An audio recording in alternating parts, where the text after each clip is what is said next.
एक बार एक राजा ने बहुत ही विशाल संत समारोह का आयोजन किए, जिसमें बहुत ही दूर दूर से संत महापुरुष पधारे हुए थे। और जब संत महापुरुष राजा के दरवाजे पर आ रहे थे तो राजा की लड़की सबसे ऊपरी मंजिल पर खड़ी होकर के बाहर के इस नज़ारे को देख रही थी। जब संत महापुरुष का आगमन हो गया तो आयोजन शुरू होने से पहले राजा ने अपनी बेटी से कहा कि बेटी, आए हुए संतों और महात्माओं का आप स्वागत करें। राजा की बेटी थाल सजाकर संतों और महात्माओं का स्वागत करने के लिए निकली और आगे जो कुर्सी पे विराजमान संत महात्मा थे, राजा की बेटी ने उनका कोई स्वागत नहीं किया, उनकी आरती नहीं उतारी। जो संत महात्मा कालीन पर विराजमान थे, कुर्सी के पीछे बैठे हुए थे, राजा की बेटी आरती का थाल लेकर उन संत महात्माओं के पास में पहुंची और एक एक संत महात्मा का आरती उतारा। राजा ये सब अपनी नजरों से देख रहे थे और आश्चर्यचकित हो रहे थे कि इतने महान महान संत कुर्सी पर विराजमान हैं, एक एक से मठाधीश कुर्सी पर विराजमान हैं, लेकिन आज हमारी बेटी को क्या हो गया है कि ये कालीन पे बैठे हुए संत महात्माओं का स्वागत कर रही है। लेकिन साथ संगत जी, उस समय राजन अपनी बेटी को कुछ कह नहीं पाए। राजा की बेटी ने सभी का स्वागत किया जो कालीन पर बैठे हुए महात्मा थे। उसके बाद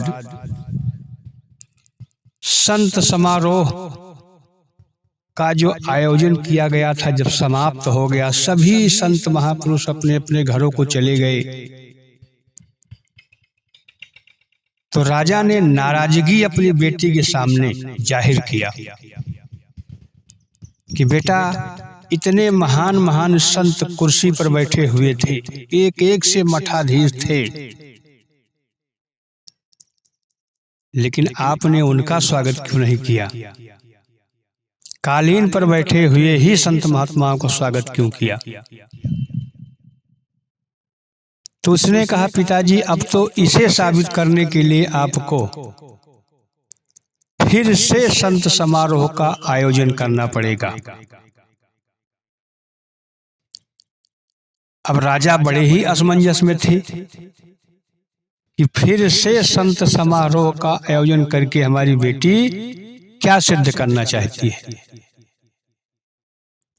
राजा ने फिर दोबारा संत समारोह का आयोजन किया। फिर से सब संत महापुरुष राजा के दरबार में पहुंचे। उस बार उनकी बेटी ने कहा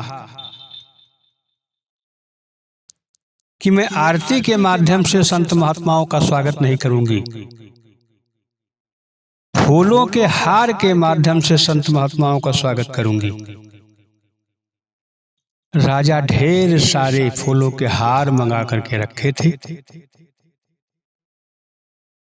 और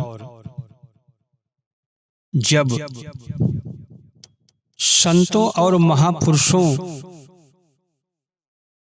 के स्वागत का सिलसिला शुरू हुआ तो राजा की बेटी इस बार कुर्सी पर बैठे हुए ही संत महात्माओं से स्वागत की शुरुआत किया और कुर्सी पर बैठे जिस भी महात्मा के पास जाती और कहती कि क्या आप संत हैं, तो वो तुरंत अपने सिर को झुका देते कि हाँ मैं संत हूँ, मेरे गले में आप फूलों की माला पहना सकती हैं। जितने भी कुर्सी में बैठे हुए महात्मा थे सभी ने फूलों का हार पहन लिया, फूलों की माला पहन ली और कहा भी कि मैं संत हूँ। फिर राजा की बेटी कालीन पर बैठे हुए संत महात्माओं के पास में पहुंची और जैसे ही कालीन पे बैठे हुए पहले महात्मा के पास पहुंची और यही पूछा कि क्या आप संत हैं, तो वो महात्मा खड़ा हो गया, बोला मैं संत नहीं हूं, मैं इस हार का हकदार नहीं हूं, मैं इस फूलों की माला का हकदार नहीं हूं, संत तो ये हैं जो हमारी बगल में बैठे हुए हैं। यही कह करके वो संत महात्मा बाहर चले गए। साध संगत जी, वो राजा की बेटी कालीन पर बैठे हुए जिस भी महात्मा के पास फूलों की माला उनके गले में डालने से पहले पूछती कि क्या आप संत हैं, तो सभी यही इशारा कर देते कि संत तो ये हैं जो हमारे बगल में बैठे हैं, मैं संत नहीं हूं। और यही करके वो कह के वो बाहर निकल जाते। अंततः कालीन पे बैठे हुए सभी संत महात्मा बाहर यह कहकर चले गए कि मैं संत नहीं हूं। अंत में कालीन पर एक बैठा हुआ संत मिला राजा की बेटी को। वो फूलों का हार जब उन महात्मा के पास में लेकर के गई और महात्मा जी से कहा कि क्या आप संत हैं, तो हाथ जोड़कर खड़े हो गए, बोले संत तो जितने भी थे सब बाहर चले गए, इन फूलों की माला के हकदार वही थे। और यह कहकर वो भी संत जी बाहर चले गए। आओ साध संगत जी, राजा जब इस दृश्य को देखा तो दंग रह गया और अपनी बेटी से पूछा कि बेटी आप क्या सिद्ध करना चाहती हो। बेटी ने कहा कि पिताजी जो संत होता है वो कभी नहीं सिद्ध कर सकता है कि मैं संत हूं। संत कौन है और असंत कौन है, उसके कर्म सिद्ध करते हैं, उसके विचार सिद्ध करते हैं, ये जनता सिद्ध करती है। ये जो बैठे हुए हैं कुर्सी पे, इनके बैठने का भी इंतजार किए थे वो संत। अगर चाहते तो वो पहले भी आए थे, कुर्सी पे बैठ जाते, लेकिन वो कुर्सी पे नहीं बैठे, क्योंकि संत जो होता है सभी को बिठाकर बैठना पसंद करता है। संत जो होता है सभी को खिलाकर खाना पसंद करता है।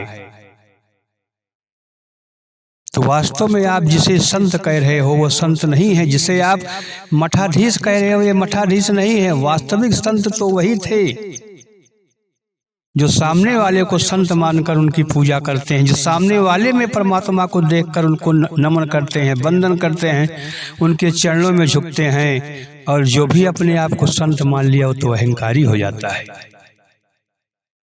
फिर वो किसी के सामने नहीं झुकता है, संसार को दिखाने के लिए भले ही झुक जाता है, लेकिन वो मन से नहीं झुकता है। वास्तव में मन से संतों के चरणों में वही झुकता है जो स्वयं को संत नहीं मानता है। आओ साध संगत जी, आज सद्गुरु भी हमें यही शिक्षा देने का प्रयास कर रहे हैं कि स्वयं को कुछ ना मानकर सामने वाले को सब कुछ मानकर उनका सत्कार करो, उनकी सेवा करो, उनका वंदन करो, उनका अभिनंदन करो, उनसे प्रेम करो। क्योंकि जड़ चेतन जग जीव जत सकल राम मैं जान, अब बंद हूँ सबके पद कमल जोर जुगुत जगपान। सब परमात्मा स्वरूप है, सबका वंदन करो और सबसे अभिनंदन करो। और साथ संगत जी, ये दृष्टांत हमें यही सीख देता है कि जो स्वयं को कुछ नहीं मानता वही सब कुछ है, और जिसने भी स्वयं को कुछ मान लिया इस संसार में वो कुछ भी नहीं, क्योंकि परमात्मा कुछ भी नहीं है। और जो कुछ भी नहीं है उससे मिलने के लिए स्वयं कुछ भी होने के भाव का त्याग करना पड़ेगा। परमात्मा से मिलन तो उसी का हुआ जिसने इस जगत के भाव का त्याग कर दिया। तो दास अधिक शब्दों का सहारा नहीं लेगा।